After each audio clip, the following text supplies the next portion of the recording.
अस्सलाम वालेकुम, welcome back to the new video. एक बार फिर से हाजिर है एमजी रिएक्शंस में। मैं हूं ख्वाजा अब्दुल मोइद।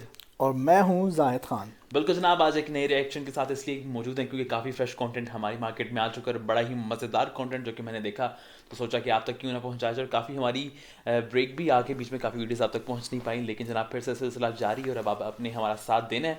और रिव्यूज़ को आप पसंद करें या नहीं करें तो कमेंट सेक्शन में लाजमी उनके हवाले से बताइएगा। आज जनाब कोक स्टूडियो के हवाले से हम बात करेंगे क्योंकि सीज़न 14 आ चुका है और हमेशा बड़े ही ज़बरदस्त और बड़े ही डिफरेंट और इतनी क्रिएशन जो इसमें नज़र आती है उनके सॉन्ग्स में, तो वो आ चुका है जिसका मुझे हमेशा बड़ा इंतजार होता है। डेफिनेटली जो म्यूज़िक लवर है उनको जब कुछ वैरायटी नज़र आती है कंटेंट के अंदर तो वो उनके लिए बड़ी बेहतरीन चीज़ होती है। तो आज जनाब काफ़ी उनके सॉन्ग्स आ चुके हैं। आपने तो मेरे ख्याल से कोई भी नहीं देखा अभी तक। वैसे ज़्यादा नहीं देखे, लेकिन एक सॉन्ग जो कि वो आबदा परवीन और नसीबुल आल के दरमियान जो बिल्कुल हुआ है, क्योंकि बिल्कुल वो सोशल मीडिया पे काफ़ी ज़्यादा बिल्कुल, वायरल हुआ है, उनकी रिस्पेक्ट एक दूसरे उसकी को वजह देना। हम देख चुके हैं। तो वो मतलब सिर्फ वो मैंने वो क्लिप देखा है, अच्छा, जो क्लिप सॉन्ग जो है वो मैंने नहीं देखा। तो अच्छा आज अच्छा, जो है वो आप देखते चलिए हैं कि नासिर क्या से क्या पहले हम चीज़ें। वही देखने जा रहे हैं और उसको रिव्यू करते हैं, देखते हैं कि आपका क्या रिएक्शन होगा उस पर। उसका ओके। नाम है तू झूम। Coke Studio, Season 14.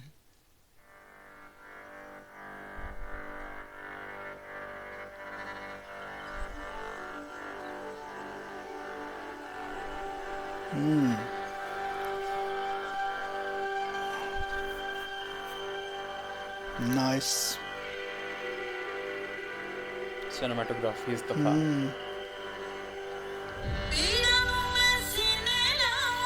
हाँ। हाय।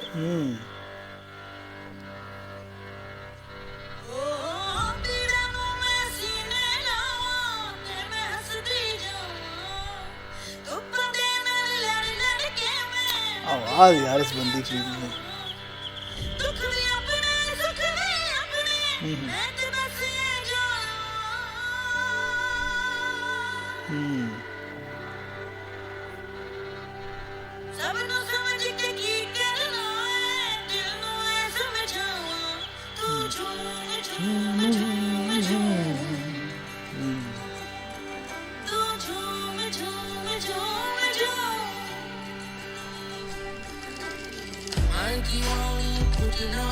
The legends.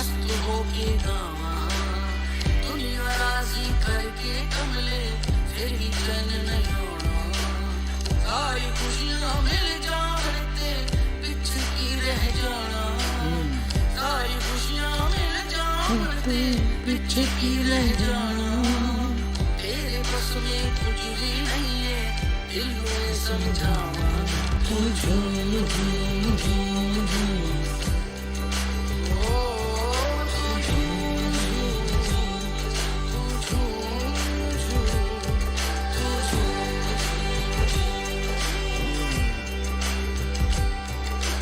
तू कोक स्टूडियो को अपने में आ रहा है।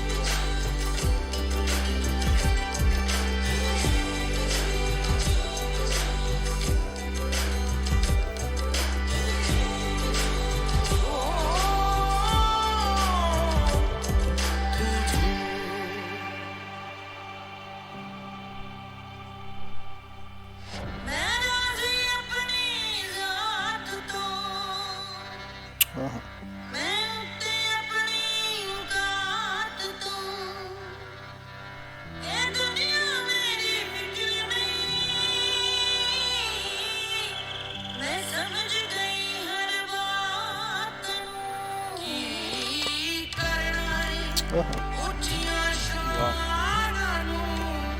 क्या बात।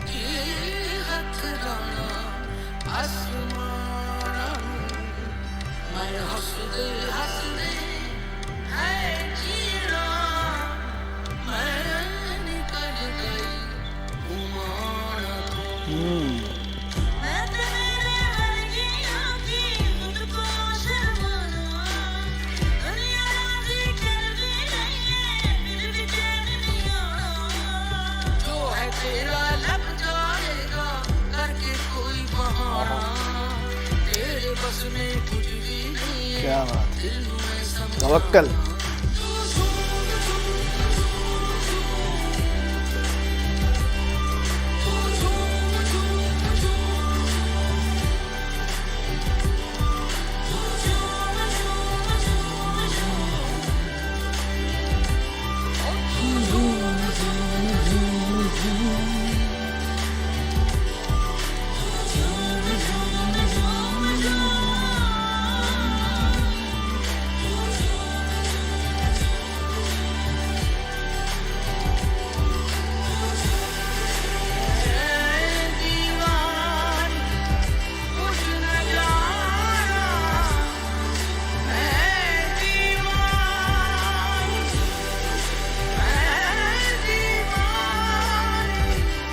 कुछ ना जाने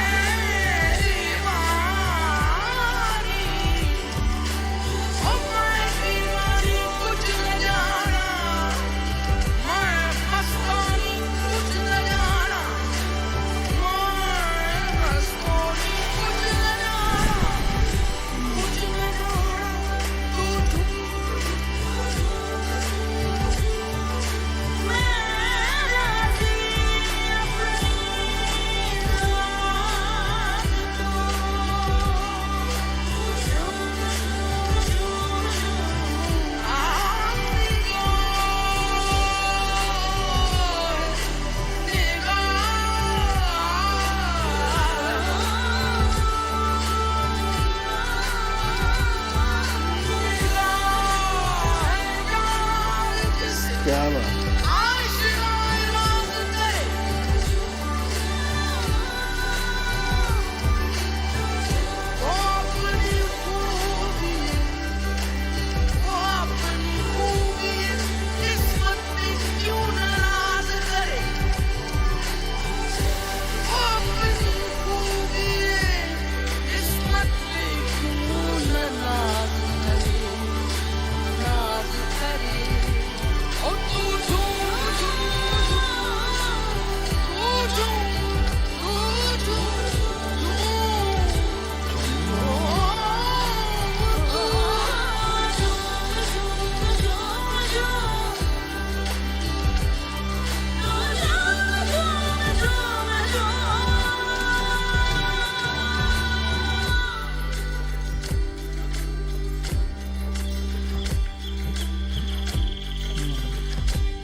सस्पेंस के साथ एंड हो रहा है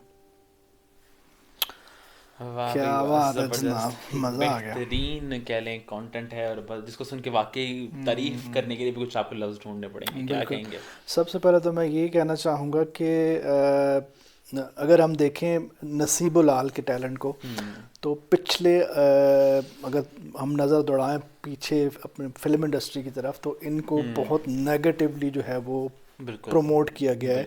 हालांकि इनकी आवाज़ आज देखिए सारा कुछ बिल्कुल। डिपेंड करता है आपकी पोइट्री पे, आपके कलाम के ऊपर जो लिखा है शायर ने आपको लिख के दिया है। गुलकार ने तो वही चीज़ गानी है जो उसको पीछे से मिल जाने मिल जानी है। तो ये भी वही नसीबो है। और वो जो पंजाबी गानों की तरह जिसको हम सुनना पसंद नहीं करते, जिसको हम ये कहते हैं कि यार मतलब आप फैमिली में ये चीज़ें सुन भी नहीं सकते, तो कसूर उनका नहीं है, बिल्कुल। कसूर उनका है जो वो करवा रहे हैं इनसे, बिल्कुल ऐसे। ठीक है। तो नसीबुल आल जैसे जो है वो चाहे वो उनका बैकग्राउंड क्या है, किस तरह से कहाँ से आई है, वो एक अलग चीज़ है। लेकिन जो अल्लाह ने उनको आवाज़ दी है, जो उनको टैलेंट दिया है, उसके वैसे भी मुताबिक आर्टिस्ट होना ये तो नहीं देखता क्या आपका बैकग्राउंड क्या है, और फिर आपको आपको स्किल्स, और वो स्किल्स के ही बिना पे आप एक आर्टिस्ट बनते हैं और आपको इज़्ज़त मिलती है और आपका एक मुकाम बनता है। तो मैं सबसे पहले तो ये कहना चाहूँगा कि नसीबुल आल मतलब आबदा परवीन के सामने वो गा रही हैं और ऐसे लग रहा है जैसे मतलब उनको किसी तरह का जो है। और जहाँ तक आबदा जी की बात है तो मैं समझता हूँ वो तो एक मुल्क का हमारे सर पर सरमाया है। और ये मतलब चंद लोग हैं जो इस टाइम पाकिस्तान को जो है वो अपने गायकी के हवाले से या अपने टैलेंट के हवाले से जो है वो प्रमोट कर रहे हैं। उनमें आबदा परवीन का नाम जो है वो सरे फहरिस्त है।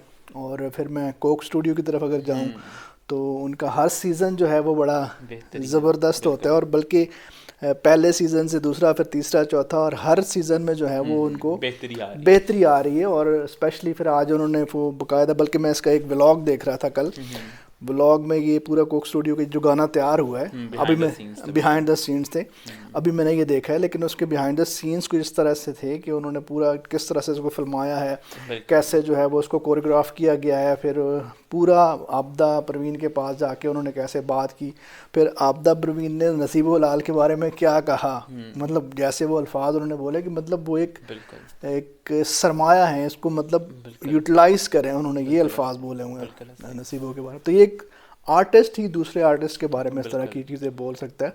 और बल्कि पिछले दिनों उनकी एक वीडियो बड़ी वायरल हुई थी, आपने भी देखी होगी, कि मतलब वो एक दूसरे को रिस्पेक्ट दे रही हैं तो और ये वो जो चीज़ें रिस्पेक्ट उन्होंने दी है मेरे ख्याल से वो बड़ी बेहतरीन साबित हुई इन दोनों को इस गाने के लिए चुनने के लिए। ये एक बड़ा सिलेक्शन होती है कि कौन से सॉन्ग को या कौन से कलाम को कौन इसको बोलेगा या कौन बिल्कुल गाएगा, तो एक बड़ी फैसला होता है। तो जो उनकी उस वीडियो से नज़र आ रहा है, क्योंकि उसमें भी जो अदब उन दोनों के दरमियान नज़र आ रहा है, और इसमें भी इस कलाम के अंदर जो अपनी ज़ात को मिटा देने की बात हो रही है, जो पोइट्री के अंदर जो एक कह लें इसकी थीम है कि इंसान कुछ भी नहीं है और इंसान अपने आप को जो समझता है और बिल्कुल उसकी क्या वैल्यू है, तो बिल्कुल उस तरफ जो निशानदेही की जा रही है। साथ साथ ये भी कहा जा रहा है कि जो इंसान अकड़ है या जो समझता है कि उसको कुछ है, तो अगर वो सब कुछ हासिल कर ले तो फिर उसके पास क्या आएगा। मतलब उसमें आपदा जी की जो लाइनें हैं कि जिसमें अगर सब कुछ ही मिल जाए, सब ख्वाहिशात ही पूरी हो जाए, तो फिर और इंसान फिर के पास तवक्कल के ऊपर उन्होंने एक लाइन बोली है कि मतलब जो आपके नसीब में लिखा है वो आपको बहाने से मिल जाना है। बिल्कुल ऐसे। और ये पोइट्री और ये लफ्ज़ों का जो आपस में एक मिलाप है, बिल्कुल कह ये लें जिंदगी कि के हीरे बहुत चुन चुन के बिल्कुल इकट्ठे किए और ये सामने और एक हकीकत डायमंड पे सेट मुबनी है, बिल्कुल ऐसे हकीकत के बिल्कुल ऊपर ऐसे ही है। और जब देखें ना, रिलेट कर सकता है इसको हर कोई अपने साथ। और मेरे ख्याल से किसी गाने की या किसी भी प्रोजेक्ट की बड़ी कामयाबी है कि लोग उसको अपने साथ रिलेट करें, रिलेट उसको करते अब लोगों के पास और एक ऐसा सबक spectrum- मिल रहा है, हाँ, मतलब बिल्कुल गाने में भी बिल्कुल आपको एक ऐसा ही है। सबक मिल रहा है। और कुछ जगह पर तो ऐसा फील आता है कि इंसान खुद ही जो है उसके अंदर खो जाता है और ऐसे झूमना भी शुरू कर हाँ, देता सही है। है। मतलब इस गाने की इतनी फील है, इस कलाम की इतनी फील आ रही है सुनते वक्त, इसको महसूस किया जा सकता है। और मेरे ख्याल से किसी भी प्रोजेक्ट की कामयाबी है कि मेरे ख्याल से बगैर फोर्सिंग, मतलब कि कह लें फोर्स पावर भी कोई नहीं कि हमें कोई इसकी तरफ फोर्स कर रहा है कि आप जो है इसको लाजमी ऐसे झूमें या उसके ऊपर ये करें, तो ये बड़ी एक मेरे ख्याल से बीट कामयाब होती है। या बिल्कुल म्यूज़िक की एक बड़ी कह लें कंपोजिशन जो है या म्यूज़िक डायरेक्टर्स उनकी बड़ी और कामयाबी उसमें है। जो कोक स्टूडियो को मैं समझता हूँ टीम की बिल्कुल जो एफर्ट्स हैं और टीम वर्क है वो नज़र आ रहा है। मतलब बिल्कुल हर ऐसे एक बंदे को उन्होंने इम्पोर्टेंस दी है। बिल्कुल अगर वो कोरियोग्राफर को देख के वहाँ पे बड़े अच्छे तरीके से उनको मतलब व्लॉग में बकायदा एक स्टेप उन्होंने दिखाया है जो किस म्यूजिक तरह से डायरेक्टर किया। हैं जुल्फी, ये वैसे भी बड़े मशहूर पाकिस्तान की म्यूजिक डायरेक्टर हैं। हाँ पहले भी माशाल्लाह जो प्रोजेक्ट्स हैं वो बड़े ज़बरदस्त और बड़े ही कामयाब होते हैं। बड़ी इनकी कॉम्पोजिशंस जो हैं या ये जो सिलेक्शन है इनकी हमेशा बड़ी हिट जाती है। और बल्कि थोड़ा तनाज़ा भी बना ये जो कलाम है, इसमें एक लोकल सिंगर हैं, उनके मुझे नाम नहीं मालूम, लेकिन उन्होंने इस पर केस उनके खिलाफ दायर किया कि वो ये जो बीट है, ये जो धुन है, ये उनकी है और जुल्फी साहब ने ये चुराई है। तो अच्छा ये भी थोड़ा सा इस पर तनाज़ा चल रहा है, लेकिन इसका भी कोई फैसला नहीं हुआ। उसमें ये था कि उन्होंने काफ़ी स्क्रीनशॉट्स वगैरह भी शेयर किए, मीडिया ने से काफ़ी हाईलाइट भी किया, काफ़ी मीडिया चैनल्स ने उनका इंटरव्यू किया। बकौल उनका ये कहना था कि उन्होंने कुछ अर्सा पहले 1 साल के करीब जब कोविड चल रहा था तो तब इनसे रब्ता किया कि आप नेक्स्ट सीज़न की तैयारी में हैं तो आप मुझे भी मौका दें। और ऑडिशन के लिए उन्होंने जो अपनी धुन और जो कलाम भेजा था वो उन्होंने उसमें बताया, और जुल्फी साहब ने वो देख कर जो है रिप्लाई नहीं किया बकौल उस सिंगर के, फीमेल सिंगर अगर के। तो ऐसा है फिर तो हाँ, ये गलत तो है। फिर उसमें अब वैसे जो है तरदीद कर दी। और जब ये सॉन्ग रिलीज़ हुआ तो जुल्फी साहब को दोबारा उस सिंगर ने मैसेज किया कि आपने मेरी धुन जो चुरा ली। जुल्फी साहब ने रिप्लाई किया कि मैंने तो आपके मैसेज सीन भी नहीं थे किए। तो ये उनके रिप्लाईज जो हैं, ये स्क्रीनशॉट जो है मीडिया पर शेयर हुए और मीडिया से बात कर रहा है। जुल्फी साहब की तरफ से मीडिया को काफ़ी मैं एक चैनल की वीडियो देख रहा था उन बकौल उनके एंकर के कि उन्होंने जुल्फी साहब को रब्ता करने की कोशिश की कि आप इस पर स्टेटमेंट दें, तो उन्होंने रिप्लाई नहीं किया, वो रब्ता नहीं कर रहे और वो सिंगर जो है वो आके अपना बयान दे रहे हैं। तो फिर इसमें उन्होंने कहा कि मीडिया की तरफ से ये रोल भी इसमें आ गया कि शायद इसमें कोई वाकई उनकी तरफ से कोई ऐसी सच्चाई चीज़ है, है। हाँ, तो अब देखें कि ये केस कहाँ तक पहुँचता है, कहाँ तक चलता है। लेकिन एक बेहतरीन कंटेंट हम तक पहुँचा। लेकिन अगर ऐसा हुआ कि किसी लोकल आर्टिस्ट ने ये आइडिया दिया और उसको नहीं इसका क्रेडिट ये मिला तो बहुत ये गलत ज़्यादती बात है, ज़्यादती है, बिल्कुल ऐसा ही है। तो आप लोगों को ये सॉन्ग कैसा लगा और ये परफॉर्मेंस कैसी लगी? हमने पोइट्री पे भी बात की, हमने म्यूज़िक कंपोजिशन पे भी बात की और डेफिनेटली सिनेमाटोग्राफी जो है जिस तरह इसको फिल्माया गया वो बड़ा बेहतरीन सब कुछ था। आप किन किन चीज़ों को हाईलाइट करेंगे और आपने किन चीज़ों पर खास तौर पर गौर किया, हमें कमेंट सेक्शन में बताइए। इंशाल्लाह मुलाकात होगी एक नई वीडियो के साथ। अपना बहुत ख्याल रखें, खुश रहें, आबाद रहें, हंसते रहें, मुस्कुराते रहें। अल्लाह हाफिज़। अल्लाह ने के बान।